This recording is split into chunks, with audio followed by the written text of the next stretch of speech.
Hello दोस्तों, welcome to ICM channel. आज हमसे यहाँ पे डिस्कस करने वाले हैं विप्रो के बारे में। आज आप जानते हो कि इसका बायबैक का आपको अनाउंसमेंट था और यहाँ पे कंपनी ने बायबैक अनाउंस कर भी दिया है। तो यहाँ पे कितने प्राइस में जो यहाँ पे कंपनी ने अनाउंस किया है, प्लस यहाँ पे कौन सा जो रूट के जरिए हो रहा है, तो सारा कुछ हम सब इस वीडियो में आपको जो है जानेंगे। साथ साथ जो इसका Q4 का नंबर है वो भी यहाँ पे देख लेंगे। तो अंत तक देखोगे तो ही आप लोगों को सारा कुछ यहाँ पे समझ में आएगा। तो चलो फिर स्टार्ट करते हैं और यहाँ पे डिस्कस करते हैं विप्रो के बारे में।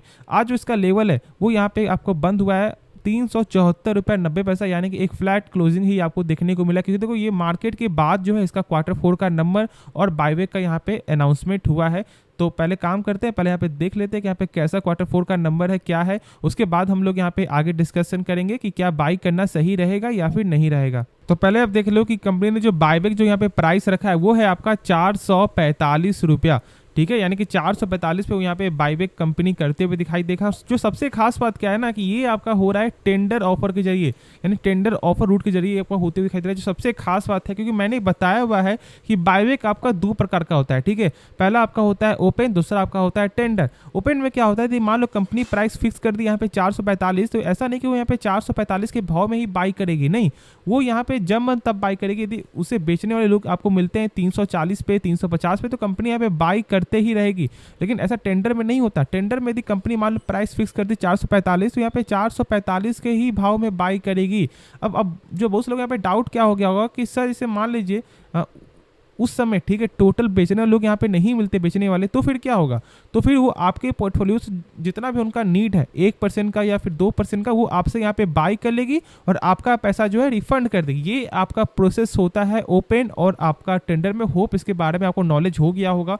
तो देखो यहाँ पे जो ऑलमोस्ट आपका 26 करोड़ जो शेयर है वो यहाँ पे कंपनी बाई करेगी और जो इसका टोटल जो वर्थ है वो आपका है 12,000 करोड़ रुपया का। ये सारा कुछ मैंने आपको बेसिक जो है बता दिया है। अब होप इसके बारे में सबसे पहले आपको नॉलेज हो गया होगा। जो भी डाउट है आप कमेंट में जरूर से पूछ लें, जो आपका डाउट बच जाए। तो अब हम लोग इसका Q4 का नंबर चेक कर लेते हैं।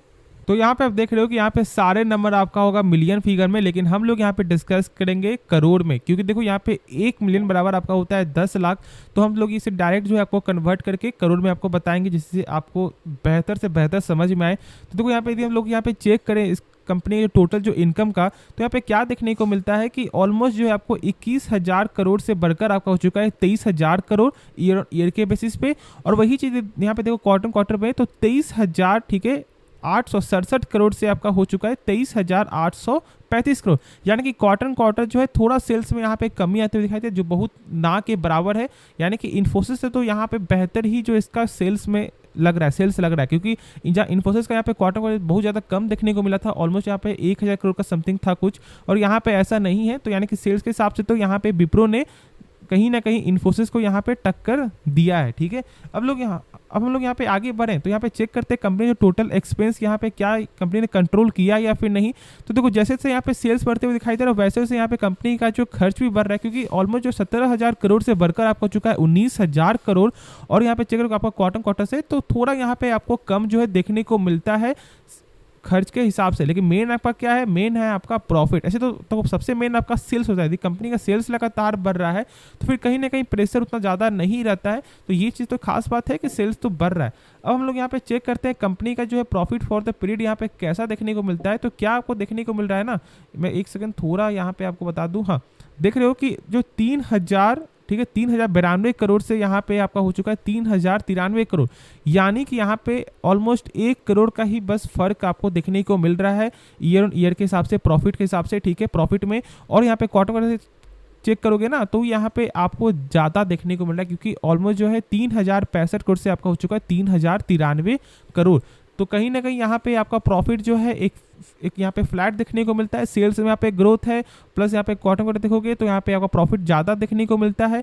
तो ओवरऑल जो यदि हम यहाँ पे नंबर चेक करें तो नंबर यहाँ पे सही है, लेकिन एवरेज है। ठीक है, प्रॉफिट के हिसाब से तो यहाँ पे एवरेज है, बाकी सेल्स के हिसाब से जो है वो यहाँ पे सही देखने को मिलता है। तो अब ये जो है जो भी आपको Q4 का रिजल्ट, जो भी आपका बायबैक है, वो यहाँ पे कल के मार्केट डे में कैसे मार्केट इसे लेती है, मार्केट को लगता है कि हाँ ये नंबर सही है, तो कहीं ना कहीं यहाँ पे आपको गेन देखने को मिल सकता है। और यदि मार्केट को नहीं लगता है कि नहीं ये थोड़ा और यहाँ पे कम देखने को, इससे थोड़ा और ज़्यादा होना चाहिए, तो फिर यहाँ पे आपको जो है गिरावट भी देखने को मिल सकता है, यानी कि कमजोरी। लेकिन मुझे ऐसा नहीं लगता है। तो आपको जो है इस चीज़ के बारे में फोकस जरूर करना है। तो यहाँ पे देख रहे हो कंपनी का जो ROC है यानी कि रिटर्न ऑन कैपिटल एम्प्लॉयड, यदि कंपनी अपने ऊपर 100 रुपये लगा रहा है तो यही 100 रुपये एक साल बाद कितना रुपया बन जाता है, तो यहाँ पे बनता है 121 रुपया, यानी कि 21% का यहाँ पे ग्रोथ है, जो सबसे खास है। क्योंकि देखो कि जो किसी भी कंपनी का ROC हो या फिर आपका ROE दोनों ही 12% के ऊपर होना चाहिए, और यहाँ पे दोनों ही 12% के ऊपर है। लेकिन देखो जो कंपनी का ROC जो है ज़्यादा होता है, यानी कि कंपनी कहीं ना कहीं अंदर से ज़्यादा ही स्ट्रांग है। क्योंकि देखो ROC में क्या होता है, तीन चीज़ को हम लोग यहाँ पे कैलकुलेट करते हैं, यानी कि शेयर कैपिटल प्लस आपका रिजर्व प्लस आपका बोरोइंग यानी कि डेप्ट, ये तीनों चीज़ को जोड़ करके ये पैरामीटर आपको देखने को मिलता है। तो ROC ज़्यादा है यानी कि स्ट्रांग है कहीं ना कहीं। और प्लस यहाँ पे हम लोग यदि आगे बढ़े और चेक करें कंपनी का जो बुक वैल्यू, तो यहाँ पे 130 रुपये का देखने को मिलता है, यानी कि कंपनी यदि डूब रही है तो एक शेयर के बदले कंपनी 130 रुपये आपको दे सकता है। नहीं कि करंट मार्केट प्राइस के हिसाब से एक अच्छा खासा यहाँ पे बुक वैल्यू है। क्योंकि जो किसी भी स्टॉक का मार्केट प्राइस से, जैसे कि मान लो अभी जो आपका 400 दाम है ना, और आपका जो यहाँ पे 400 इसका दाम देखने को मिलता है, ठीक है, इस स्टॉक का, तो 400 में यानी कि आपका जो इसका 30% यहाँ पे 120 रुपया हो गया। तो एक अच्छा खासा बुक वैल्यू, क्योंकि किसी भी कंपनी का जो मिनिमम आपका 10% तक होना चाहिए, 5% से ऊपर होना चाहिए, और 10% से ऊपर रहेगा तो और यहाँ पे सही है। और यहाँ पे आपका 30% तक देखने को मिलता है, तो कंपनी का जो यहाँ पे फंडामेंटल भी स्ट्रांग है। बाकी चेक करो यहाँ पे जो भी सेल्स वो मैंने आपको बता दिया है, प्लस यहाँ पे देखोगे कंपनी जो शेयर कैपिटल है वो भी यहाँ पे लगातार बढ़ते हुए दिखाई दे रहा है, और जो आपको रिजर्व है वो भी यहाँ लगातार बढ़ रहा है। और साथ साथ जो कंपनी का जो बोरोइंग है यानी कि जो डेप्ट है वो भी यहाँ पे आपका जो इंक्रीजमेंट यहाँ पे देखने को मिल रहा है। प्लस आगे चेक करो यहाँ पे कंपनी जो टोटल एसेट है वो भी यहाँ पे लगातार बढ़ रहा है। और साथ जो कंपनी का कैश फ्लो है ना वो भी यहाँ पे सही देखने को मिलता है कि कंपनी जो भी सामान बेच रही है उसका पैसा जो है रिटर्न आते हुए दिखाई दे रहा है। तो ये सब जो पैरामीटर जो भी आपका फंडामेंटल है मैंने शॉर्ट में आपको बता दिया है। और प्लस यहाँ पे देखोगे आपको प्रमोटर होल्डिंग, तो प्रमोटर होल्डिंग थोड़ा सा यहाँ पे कम आपका हुआ है, लेकिन जो FI से जो स्टेक देखोगे फॉरेन का वो यहाँ पे आपको गेन हो रहा है। साथ साथ आपका जो डोमेस्टिक चेक करो यानी कि आपको म्यूचुअल फंड ये सब, तो वो भी यहाँ पे आपको माल उठा रहे हैं, और आपका पब्लिक होल्डिंग वो यहाँ पे कम हो रहा है। तो ये सब यहाँ पे सही पैटर्न है। बाकी जो भी डाउट है आप कमेंट में जरूर से एक बार पूछ लेना, क्योंकि देखो आपका डाउट यहाँ पे अलग हो सकता है। जो यहाँ पे मुझे ऐसा लगा कि हाँ ये आपको डाउट हो सकता है, तो मैंने आपके साथ यहाँ पे शेयर कर दिया है। सेल्स में यहाँ पे लगातार ग्रोथ है ही, यहाँ पे ये चेक करो आपका ईयर के हिसाब से, ठीक है, क्योंकि अभी देखते हैं हम लोग यहाँ पे क्या अभी यहाँ पे करेक्ट हुआ है नहीं हुआ है। तो देख रहे हो कि यहाँ पे अभी फिलहाल इसमें एक क्वार्टर अभी करेक्ट हुआ भी नहीं, यानी Q4 वाला, उसके बाद भी जो है सेल्स में आपको ब्रेकडाउन आपका हो चुका है।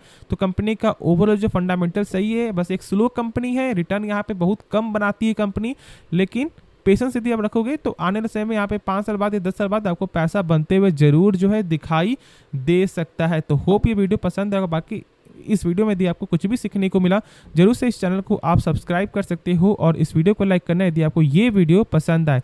तो मिलते हैं नेक्स्ट वीडियो में, तो तब तक के लिए धन्यवाद।